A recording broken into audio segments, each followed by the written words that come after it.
Buenas noches, iniciamos hoy nuestro estudio del libro de Apocalipsis, que en este curso vamos a estar llamando generalmente el libro de Revelación. Esto para poder llamarle apropiadamente según era el objetivo de esta comunicación divina de parte de Jesucristo, de nuestro Señor Jesucristo, al apóstol Juan. Así que por eso en nuestra portada vamos a colocarle aquí en pantalla, pues llamaremos a este estudio la revelación de Jesucristo al apóstol Juan, que nos parece, como mencionábamos, pues el nombre adecuado. Y qué maravilloso es acercarse al estudio del capítulo que vamos a ver hoy, porque también hay que aclarar que no vamos a estudiar una introducción del libro, los primeros capítulos del libro, probablemente no todos los capítulos del libro, sino aquellos que puedan ser más complicados, que sobre los que haya mucho debate o mucha discusión respecto al significado de los símbolos o de la profecía. Así que este va a ser un estudio que se va a centrar en capítulos controversiales o capítulos que son vitales para poder entender el mensaje general del libro. Así que el día de hoy entramos directamente a el capítulo 4 del libro de Revelación o Apocalipsis. Esta lección entonces lleva por nombre la sala del trono del cielo. Bien, decía que es maravilloso acercarse al estudio de la sala del trono de Dios. Y qué asombroso es creer, o más adecuadamente saber, porque lo sabemos, que algún día estaremos en la presencia del Dios Todopoderoso para glorificarlo y para alabarlo por siempre. Hasta ese momento estamos realmente agradecidos por el privilegio de poder examinar un libro que nos revela, porque ese es el significado, decíamos, de su nombre, especialmente de acercarnos a este capítulo 4 y temblar de temor en cuanto a la reverencia, pero también de tener alegría, alegría porque nos sentimos tan cerca de su presencia mientras aún vivimos en la tierra, cuando leemos una porción de la escritura y la analizamos lo más a fondo que podamos, como haremos en esta ocasión. A través de la visión que Juan registra en Apocalipsis 4, disfrutamos de la rara oportunidad de tener un adelanto o vislumbrar brevemente la sala del trono que gobierna todo el universo. Se nos brinda la vista de una existencia por encima de esta vida terrenal, carnal y materialista. Las condiciones que existían entre los cristianos del primer siglo, en el momento que se recibe esta visión, en el momento que se redacta este libro, son relevantes para nuestro estudio. De eso sí hablaremos muy brevemente. Los cristianos para este tiempo estaban sufriendo una horrible persecución y una constante persecución de parte del Imperio Romano. Jehová Dios aparta el velo en este capítulo 4 y permite que Juan, y a través de él los santos perseguidos, y a través de la lectura de la Biblia nosotros también, tuviéramos y tuvieran ellos una breve visión del trono y de la majestuosidad de la corte del gobernante del trono. Uno de los maravillosos mensajes que Juan recibió fue que a pesar de esa terrible persecución que estaba dándose en ese momento, debían mantener la fe. Dios Todopoderoso es omnipotente y está en control, y estas pruebas temporales pronto pasarán. Si por alguna razón ya no pudiéramos continuar este estudio, en esta frase hemos resumido todo el mensaje, no solo del capítulo 4, sino de todo el libro de Revelación. A lo largo del Nuevo Testamento, hasta este punto en el tiempo, la predicación y transmisión de la verdad había sido realizada por evangelistas, apóstoles, etc. En el Apocalipsis, la impresionante verdad de la sala del trono de Jehová se transmite directamente a los ojos de el amado apóstol Juan. Por lo tanto, a Juan se le muestra, como decíamos, una vista de la sala del trono, lo que le permite transmitir de manera más eficaz a los demás su majestuosidad y su gloria.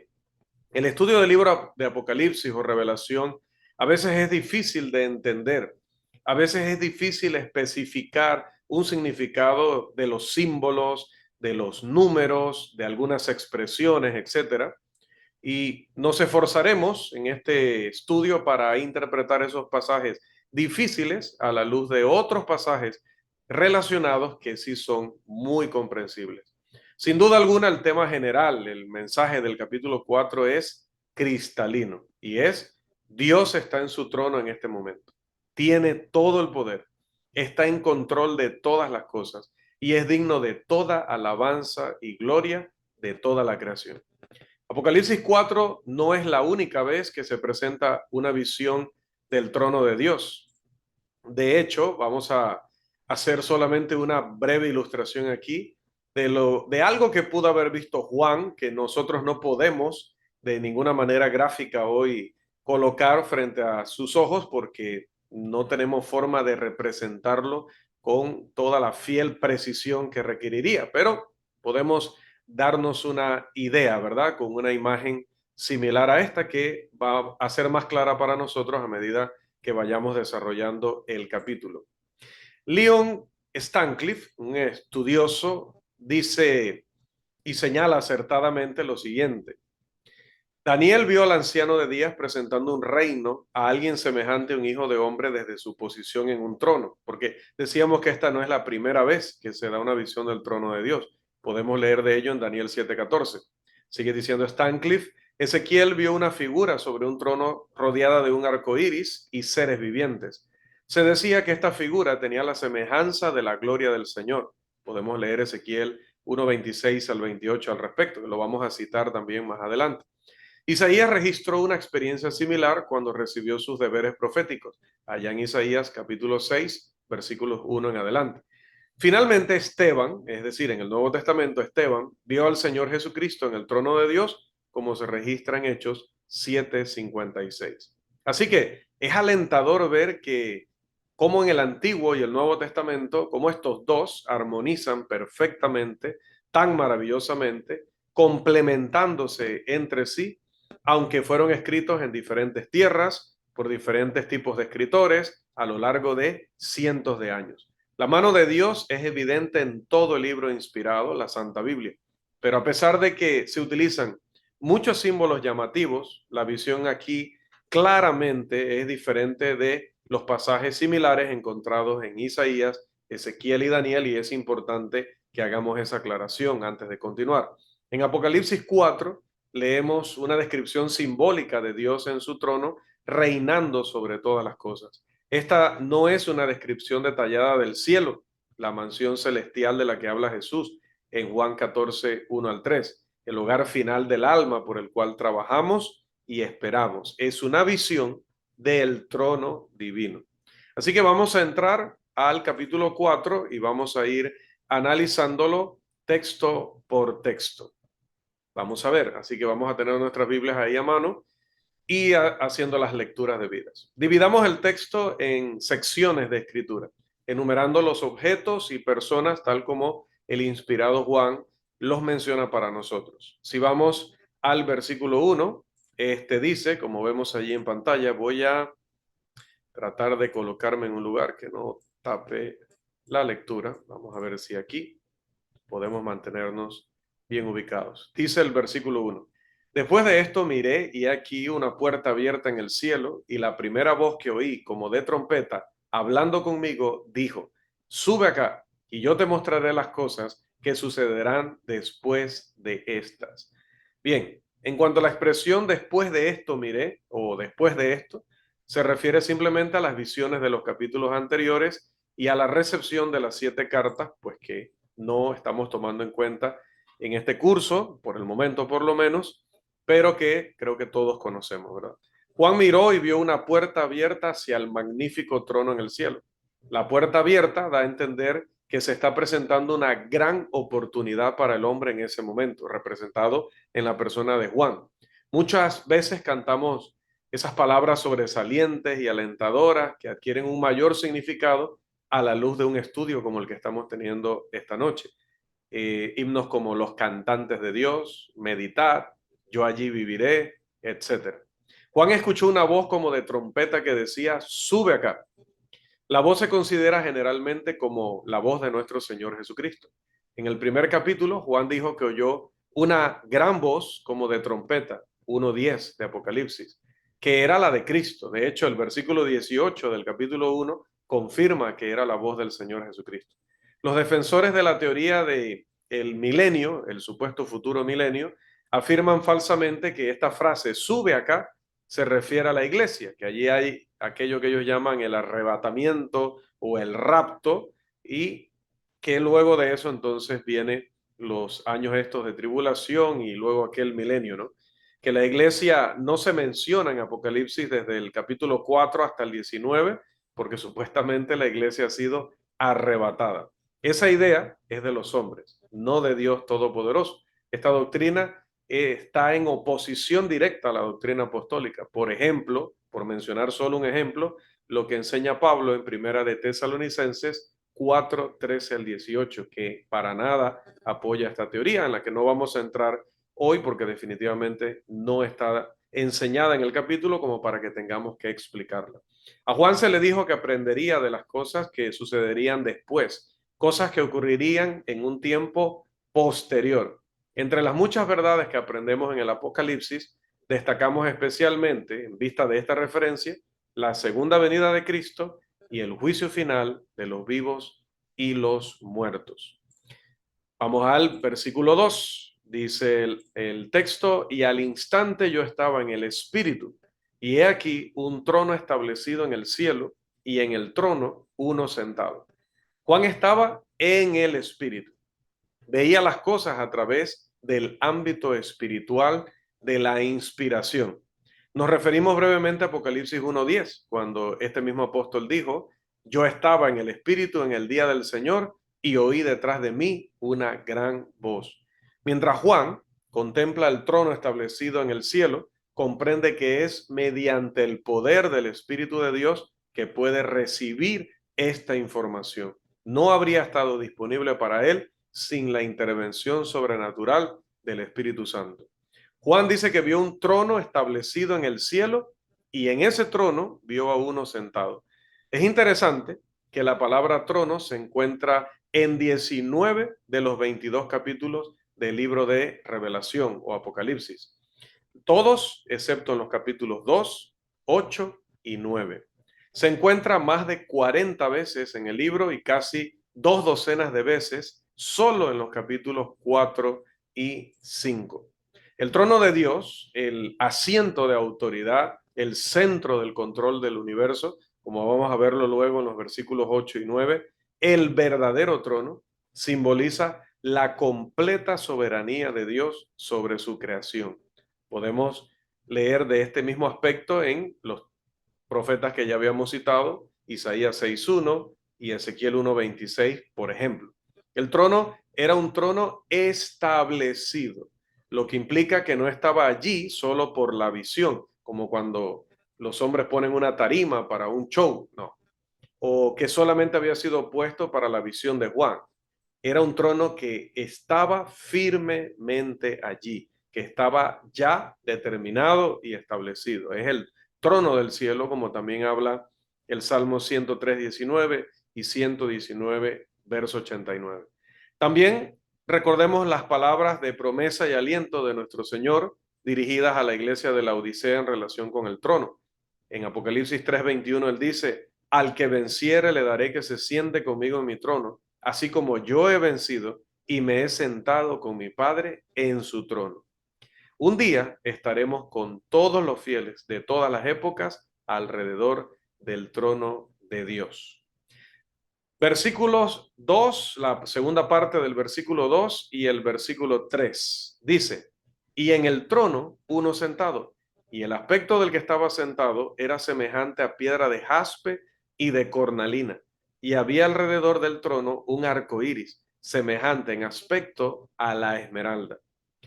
Desde este majestuoso trono, nuestro Padre Todopoderoso está reinando. Él gobierna el universo, su propia y asombrosa creación.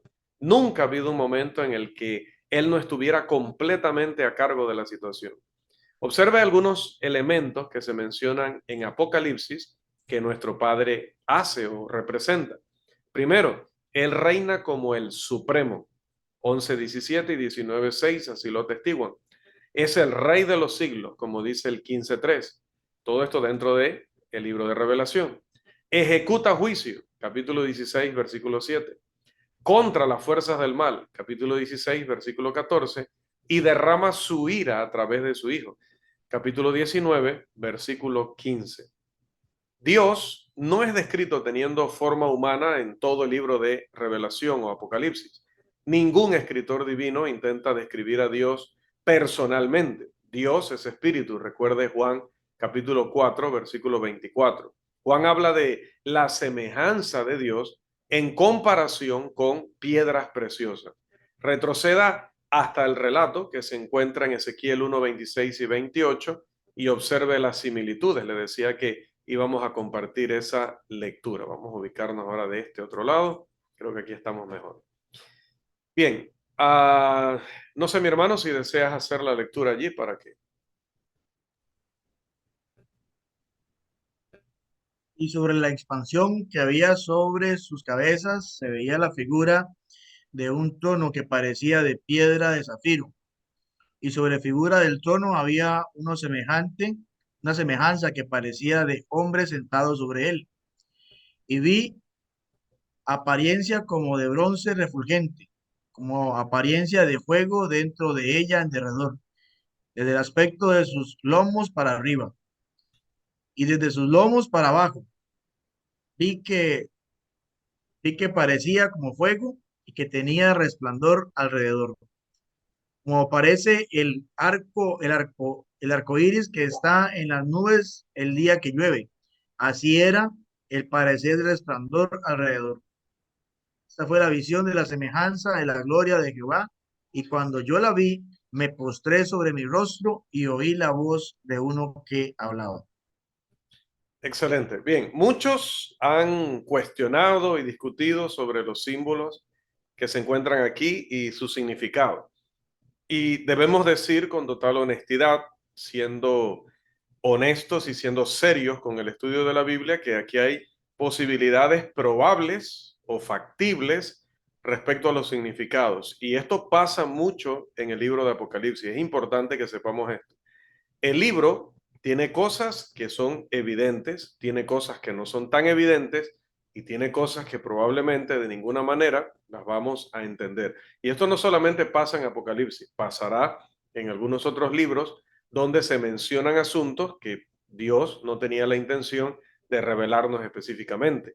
¿Sí? Hay cosas que dice Pablo, cosas que dice Pedro. Pedro llega a decir incluso de los escritos de Pablo que algunas de las cosas que él hablaba sobre el fin del mundo, sobre el juicio, eran difíciles de entender. Y lo está diciendo un hombre que tenía el Espíritu de Dios dándole revelación también. Y él confiesa, reconoce que algunas cosas que Dios le reveló, que Jesucristo le reveló a Pablo sobre el fin de los tiempos, eran difíciles de entender. Así que cuando abordamos el estudio de Apocalipsis, y esto es importantísimo, no debemos asumir que tenemos un manual que nos va a decir qué significa exactamente cada símbolo y que de esa forma tenemos toda la interpretación al 100% de cada detalle, ¿no? El Señor tiene un mensaje que darnos a través de este libro, como lo tiene con toda la Biblia, y en alguna ocasión habrá cosas que eran un mensaje tan particular para las personas que recibieron en primer lugar este libro que no están disponibles para nosotros porque todavía no hemos descubierto algo o visto algo que nos ayude a comprenderlo. Esto no tiene nada que ver con no entender la doctrina o no entender el mensaje. Hablamos de detallitos, cosas que estaban pasando justo en ese momento, que solo el que las estaba leyendo y viviendo podía entenderlas en una dimensión que usted y yo no podremos entender. Por ejemplo, la piedra jaspe probablemente era el diamante, probablemente puro, claro y blanco brillante, aunque ahí le han puesto un fondo rosado y por eso se ve así color rosa, ¿no? Algunos han sugerido que no es el diamante, sino que es el ópalo, que también es una piedra preciosa, pero según la descripción que hace el apóstol Juan, y como está hablando de la gloria de Jehová, parece que está refiriéndose a la piedra superior, en este caso al diamante. Sin duda, este diamante representa la pureza y la naturaleza sagrada de Dios. Luego también dice que era semejante a la cornalina. Y la cornalina era la piedra que en otros ámbitos se conoce como la piedra sardónica, que aquí están viendo una colección de piedras sardónicas, pero en especial casi en el centro ven una que es de color rojo. Bueno, representa la ira de Dios. ¿Cómo sabemos que esa piedra en particular? Por el término griego que utiliza allí el autor. Recordemos que estas dos piedras, hablando del jaspe y hablando también de la cornalina, se encontraban en el pectoral del sumo sacerdote y en los cimientos de la Nueva Jerusalén, como veremos al final del curso completo, ¿no? Bien, vamos entonces a pasar al versículo 4. Dice, y alrededor del trono había 24 tronos, y vi sentados en los tronos a 24 ancianos, vestidos de ropas blancas, con coronas de oro en sus cabezas. Nuestro Padre Todopoderoso no solo está en la sala del trono, se presentan alrededor de él 24 ancianos, junto con otros símbolos clave. Por ejemplo, llevar coronas de victoria, estar vestidos con ropas blancas y que también están sentados en tronos. Son llamados ancianos, lo cual se entendía para entonces como una clase de líder, tanto en el sistema judío como en el Nuevo Testamento. Aquellos que ejercían un gobierno secundario bajo la autoridad de la completa soberanía de Dios. Algunos sugieren que era una corte o consejo celestial. Recuérdense que en Génesis 3:22 Dios dice: ahora el hombre ha llegado a ser como uno de nosotros. Habla así en un plural. Entonces muchas veces se habla de esa cohorte, sea que se esté hablando de la deidad solamente o que se esté hablando de la deidad juntamente con los seres angelicales. Los 24 ancianos probablemente eran una representación de los 12 patriarcas, los hijos de Jacob, allá en los tiempos del Antiguo Testamento, y de los 12 apóstoles del Cordero, una representación del liderazgo de ambos pactos, ya que se encuentran sus nombres en las puertas y en los cimientos de los muros del cielo, según Apocalipsis 21:12 y el 14. Los 24 representaban a los legisladores del Antiguo y Nuevo Testamento. 24 es el número del pueblo de Dios duplicado, es decir, el número del pueblo de Dios en simbología judía y cristiana también es el 12. Aquí tenemos duplicado para indicar la totalidad de los líderes cristianos. Los 12 patriarcas y los 12 apóstoles tienen roles muy similares en las vidas y destinos de la humanidad. Los 12 hijos de Israel proporcionaron la semilla física para engendrar hijos para el padre Abraham, a quien se hicieron las promesas. Aquellos engendrados eran capaces de engendrar otros herederos de las promesas, reponiendo y perpetuando así la simiente de Abraham. A los 12 apóstoles se les encomendó una tarea similar, porque se les encomendó llevar la palabra de Dios. ¿Y qué es la palabra de Dios según Juan 14:26, 15:26 al 27, Hechos 2:38 al 47 y Lucas 8:11? Es la semilla del reino, a los herederos espirituales de las promesas hechas a Abraham, es decir, aquellos que oyeran el mensaje, creyeran el mensaje y se convirtieran. Quien es considerado, me refiero a Abraham, como el padre de la fe, según el capítulo 3 de la carta a los Gálatas, según la Biblia. Interesante que uno de estos mismos ancianos le presenta a Juan a los redimidos que salían de la tribulación vestidos con túnicas blancas, allá en el capítulo 7, los versículos 13 y 14. Me refiero al libro de Revelación. Los 24 ancianos estaban vestidos, dice, con ropas blancas y llevaban coronas de oro. Apocalipsis capítulo 3, versículo 5 dice que los fieles de Dios que vencieran recibirían ese tipo de ropas. Esto simboliza alegría, pureza, limpieza y rectitud. La obediencia a la ley de Dios nos hace dignos de ser vestidos de blanco. 3:18 también menciona esto. Las coronas que llevan puestas indican que se ha logrado una victoria, una conquista, en este caso sobre el pecado.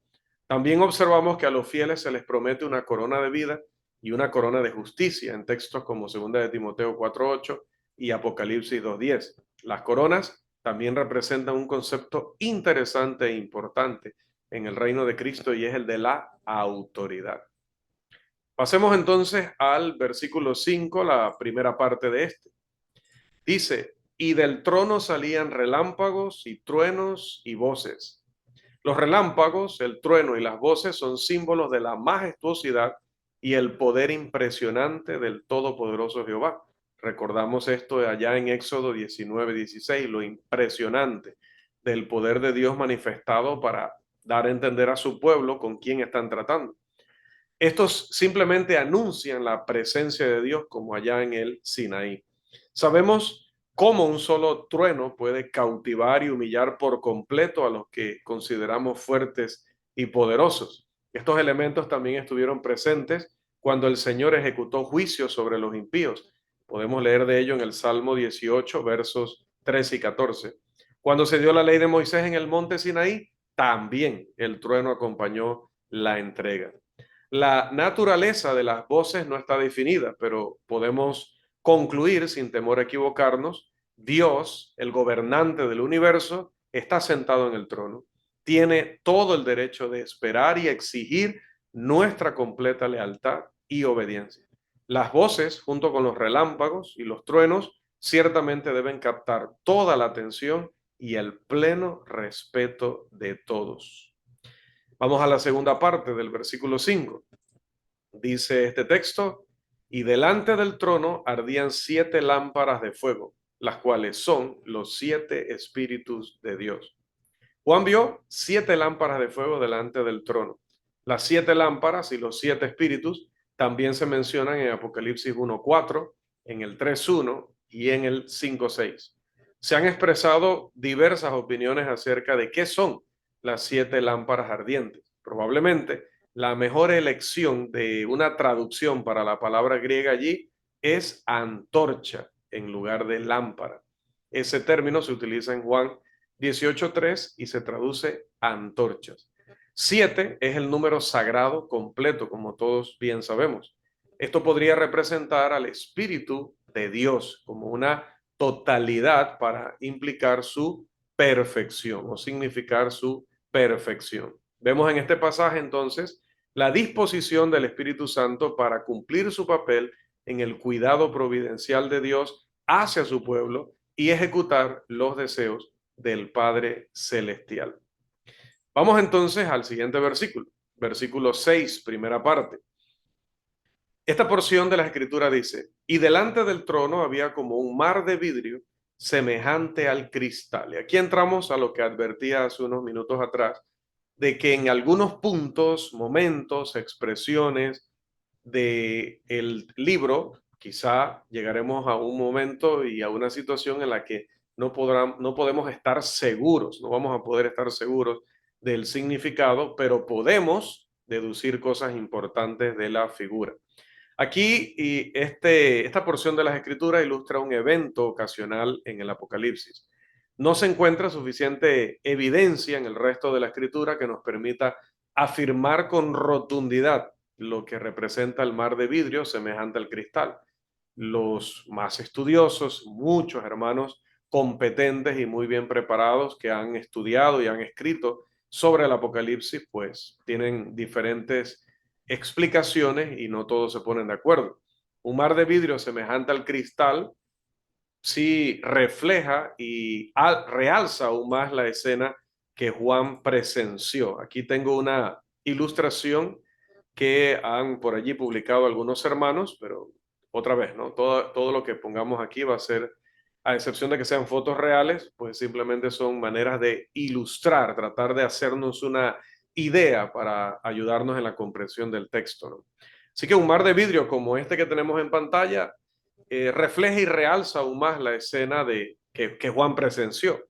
Los 24 ancianos y las 4 criaturas fantásticas que representan a la creación, ¿sí? Y que están alrededor del trono.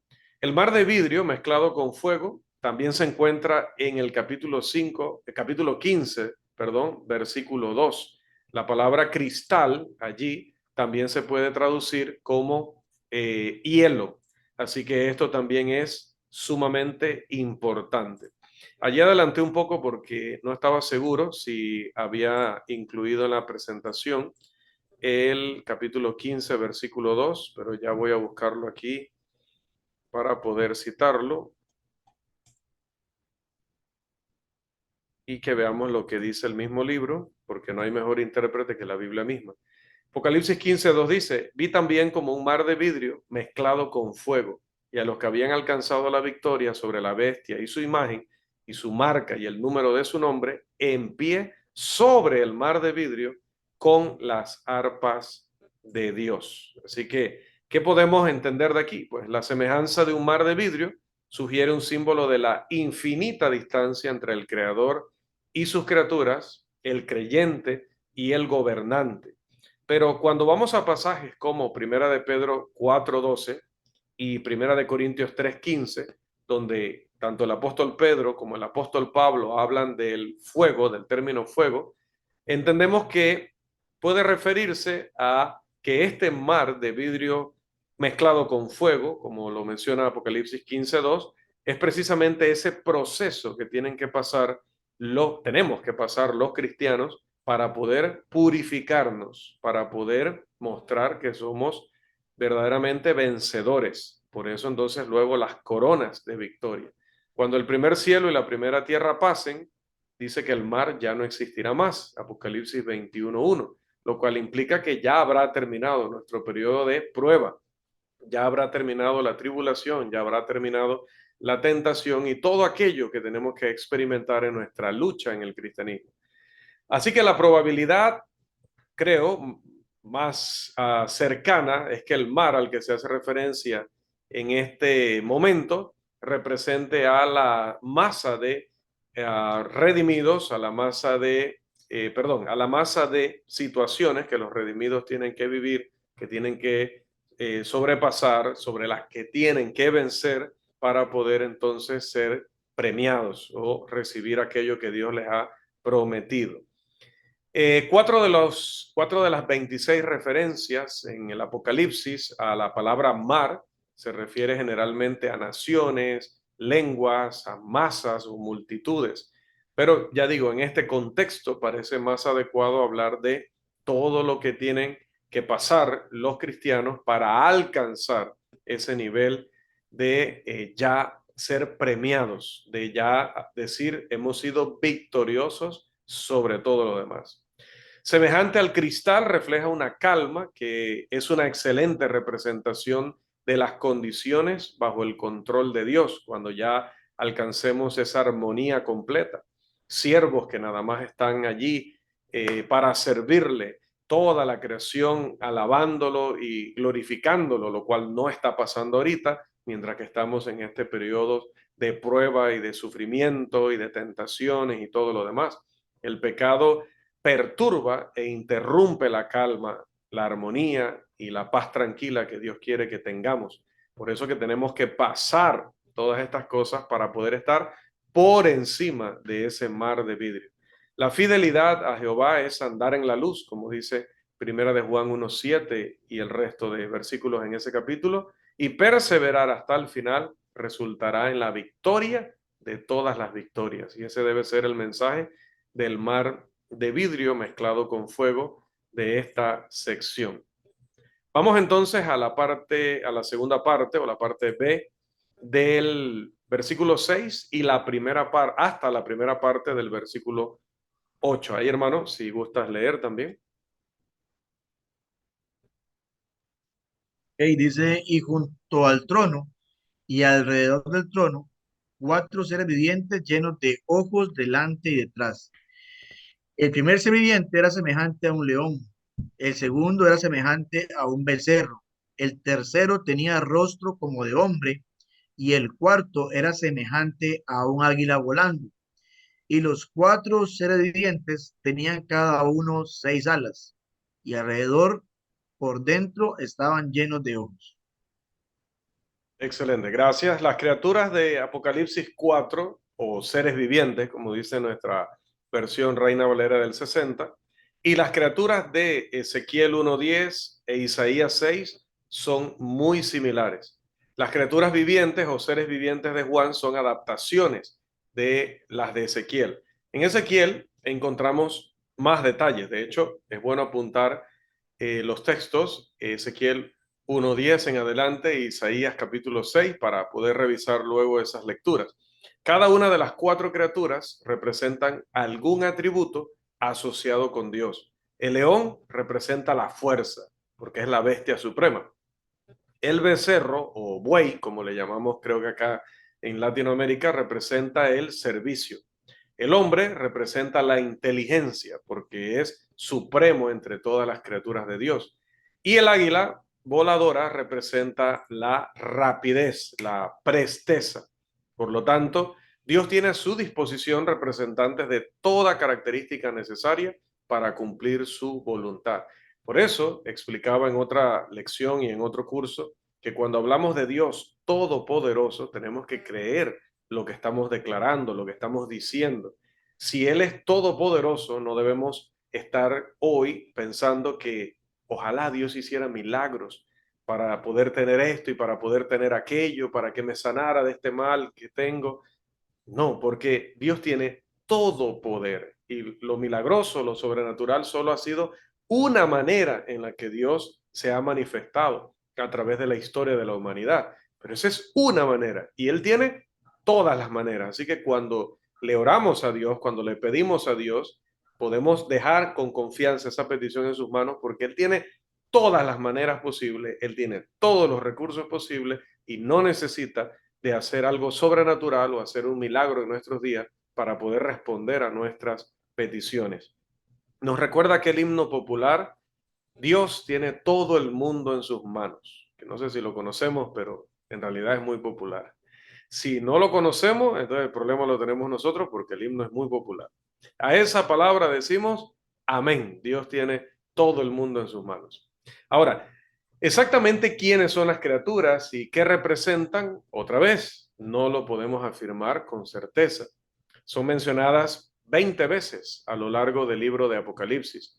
Las diversas opiniones son, eso sí, bastante interesantes. Algunos creen que representan aquello que es noble, fuerte, sabio y rápido en la naturaleza. La escritura declara la gloria de Dios en la naturaleza, como dice el Salmo 19:1 y el Salmo 148. Otros han afirmado su convicción de que estos atributos poderosos se refieren a las cualidades del mismo Jehová, del mismo Dios. Algunos han sugerido que las cuatro criaturas representan los cuatro pactos con Adán, Moisés, Noé y Cristo. Quizás sean las formas más elevadas de ángeles también, ¿no? Sabemos la ubicación de las criaturas, por lo que dice el versículo 6, están estrechamente asociadas con el trono. Así que vamos a avanzar en lo que ellas hacen para poder tratar de entender mejor de qué se tratan, ¿no? Porque dice que los seres vivientes están en una alabanza incesante a aquel que está sentado en el trono. Veamos, versículos 8 y 9. Podemos leer allí, hermano, por favor. Y no cesaban día y noche de decir, Santo, Santo, Santo es el Señor Dios Todopoderoso, el que era, el que es y el que ha de venir. Y siempre que aquellos seres vivientes dan gloria y honra y acción de gracia al que está sentado en el trono, al que vive por los siglos de los siglos. Amén. Bien, las criaturas vivientes o los seres vivientes nunca cierran sus ojos, dice. Así que constantemente están alabando a Dios, listas para hacer todo lo que puedan para servirle, alabarlo y glorificarlo. La voluntad de Dios es su mandato. Dios es exaltado por las criaturas vivientes en relación a sus atributos divinos, santidad, poder y naturaleza eterna. Versículos 8, y lo podemos comparar con Isaías 6:3. Tres veces utiliza santo, como allá en Isaías 6:3, lo cual podría implicar la doctrina de la Trinidad. Puede sugerir enfáticamente la perfecta o impecable y absoluta santidad de Dios. Puede ser cualquiera de los dos sentidos, ¿no? Las criaturas entienden que Jehová Dios es supremo, es la autoridad y tiene pleno control. Todas estas criaturas rinden homenaje incesante a Dios, cuyo trono se representa que rodean y sostienen. Emblemático el hecho de que todas las operaciones del gobierno divino, de hecho, promueven su gloria y, por así decirlo, le rinden alabanza. Y esa es una realidad que debían tener muy presente los cristianos del primer siglo y todos los cristianos de todas las edades. La frase Señor Dios Todopoderoso es una expresión digna de consideración. Todopoderoso aparece solo una vez en las epístolas, allá en 2 capítulo 6, versículo 18. Pero aparece 9 veces en el Apocalipsis. Siempre se refiere a Dios Padre. No queriendo decir que no lo sean Jesús y el Espíritu Santo, pero estamos hablando de qué tratamiento al término le da específicamente el libro de Apocalipsis. Luego dice que Dios era y es y ha de venir. Y esta es una referencia a Éxodo 3:14. Dios es eterno, su existencia es perpetua, nunca ha tenido principio, nunca tendrá fin, es el que siempre está existiendo, como indica la expresión de Éxodo 3:14. Luego dice que vive por los siglos de los siglos y se menciona 2 veces esta expresión. El significado es obvio. Otra vez, Dios es eterno. Los dioses que han creado los hombres son como ellos, temporales. El registro de Isaías 44:6 es una perfecta confirmación de este hecho. Dice ese pasaje, así dice Jehová, yo soy el primero y yo soy el postrero, y fuera de mí no hay Dios. Los 24 ancianos dice que se postran en adoración y echan sus coronas delante del trono. Vamos ahora con el versículo 10 que dice, los 24 ancianos se postran delante del que está sentado en el trono y adoran al que vive por los siglos de los siglos y echan sus coronas delante del trono diciendo, ya luego veremos lo que van a decir, mientras los seres vivientes se esfuerzan por alabar al Dios Todopoderoso de todas las formas posibles, los 24 ancianos se postran y le adoran. Se entonan cánticos de alabanza, que en este contexto son de adoración, alrededor del trono de Dios. Le reconocen como supremo y la fuente o causa de la salvación y de la victoria. Reflejan sumisión al Señor y Maestro cuando arrojan sus coronas delante de Él. Proclaman palabras de adoración, gloria, honor y acción de gracias. Consideremos un panorama general de la escena hasta este momento. 24 ancianos que representan a los fieles de todos los tiempos, rodeados por 4 criaturas impresionantes que dicen, Santo, Santo, Santo, Señor Dios Todopoderoso. Qué reconfortante para los cristianos perseguidos del primer siglo. Sabían que aquello por lo que vivían y luchaban y arriesgaban sus vidas cada día valdría la pena en algún momento. Qué reconfortante también para los cristianos de hoy, ya que seguimos confiando en el Todopoderoso para que cumpla sus promesas abundantes y grandiosas. La victoria se hará realidad. Superaremos todo lo que se nos ponga por delante para alcanzar el premio del supremo llamamiento, como le llama el apóstol Pablo. Pasemos entonces al versículo 11 para ver qué dicen. Señor, digno eres de recibir la gloria y la honra y el poder, porque tú creaste todas las cosas y por tu voluntad existen y fueron creadas. Sin duda alguna, el versículo 11 es uno de los versículos más grandes y poderosos de toda la Biblia. La razón por la cual ofrecen alabanza, adoración y honor a Jehová se especifica en ese versículo.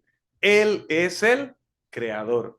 Fueron creados por su presencia, como dice Colosenses 1:16, que vamos a citarlo en unos minutos. Él diseñó las cosas de su creación según su voluntad. Dice, existen. Y luego las hizo existir material o físicamente. Es decir, existió el diseño y el propósito en su mente todopoderosa y luego con ese poder o ese todopoder también las llevó a la formación de ellas. El salmista declaró en el Salmo 148, verso 5, porque él mandó y fueron creados. El hombre necio ha afirmado la teoría del Big Bang, que la Tierra se está deteriorando y que surgió accidentalmente. Necedades. Dios creó, dice Génesis 1:1. Eso es un hecho. El universo tiene un centro de control y Jehová Dios gobierna y reina desde ese trono. Veamos los escritos inspirados del apóstol Pablo, cómo se encuentran en el texto que mencionaba de Colosenses 1:15 al 16. Ahí podemos leer, hermano. Él es la imagen del Dios invisible, el primogénito de toda creación, porque en Él fueron creadas todas las cosas, las que hay en los cielos y las que hay en la tierra, visibles e invisibles, sean tronos, sean dominios, sean principados, sean potestades, todo fue creado por medio de Él y para Él. Así que tú eres digno, oh Señor, tú, el creador del mundo, el todopoderoso, sin duda eres digno de nuestra alabanza. Palabras similares a esta recibía el emperador romano en una procesión triunfal cuando vencía a sus enemigos. Pero Juan no escuchó a personas diciendo esto, escuchó al coro celestial decir esto a nuestro Dios y Padre. Hay varios textos, vamos a reubicarnos aquí, hay varios textos que nos hablan acerca de esta alabanza a Dios. Invocaré a Jehová, quien es digno de ser alabado, y seré salvo de mis enemigos. Segundo de Samuel 22:4. O el cordero que fue inmolado es digno de tomar el poder, las riquezas, la sabiduría, la fortaleza, la honra, la gloria y la alabanza. Allá en Apocalipsis 5:12. O más Jehová está en su santo templo, calle delante de él toda la tierra. Habacuc 2:20. Y ninguno como el de Eclesiastés 12:13. El fin de todo el discurso oído es este: teme a Dios y guarda sus mandamientos, porque esto es el todo del hombre. Recordamos esas palabras contundentes del sabio predicador del Antiguo Testamento. Los cristianos alaban por los cielos y la tierra, pero también por la nueva creación en Cristo, como hablaba de ella Pablo en Efesios y en Corintios. La maravillosa visión que tenemos a través de la escritura de Juan acerca del trono de Dios es muy alentadora. Ahora estamos ansiosos por ir al capítulo 5 y escuchar las verdaderamente buenas noticias. Ahora, antes de cerrar nuestra lección de esta noche, quiero que concluyamos viendo unas verdades prácticas y lecciones aprendidas del capítulo 4, como son las siguientes. Primero, Dios es la autoridad suprema, el gobernante. Siempre lo ha sido y siempre lo será. Él está en control de todos los asuntos humanos y divinos, es lo que quiere decir. Número dos, el trono de Dios es indescriptiblemente hermoso. No se puede describir humanamente. La mente humana no puede comprender la magnitud de su gloria. Y este simple vistazo es solo un reflejo de lo que está por venir, de lo que podremos ver si somos fieles. Número tres, la adoración es importantísima para Dios. Dios desea ser adorado. Él es un Dios celoso. La adoración debe ser de acuerdo a sus especificaciones, porque cuando le agregamos o le quitamos, estamos desafiando al que se sienta en el trono. Número cuatro, Dios es digno de la adoración de los salvos. Él es el Todopoderoso. El creador del universo es digno. Número cinco, que Jehová creó el universo es algo que se entiende claramente. Entonces, teorías como la evolución son teorías impías, perpetuadas simplemente por Satanás y por sus agentes. Así que hasta aquí nuestra lección de esta noche, la sala del trono de Dios, basada en el capítulo 4 del libro de Revelación o Apocalipsis.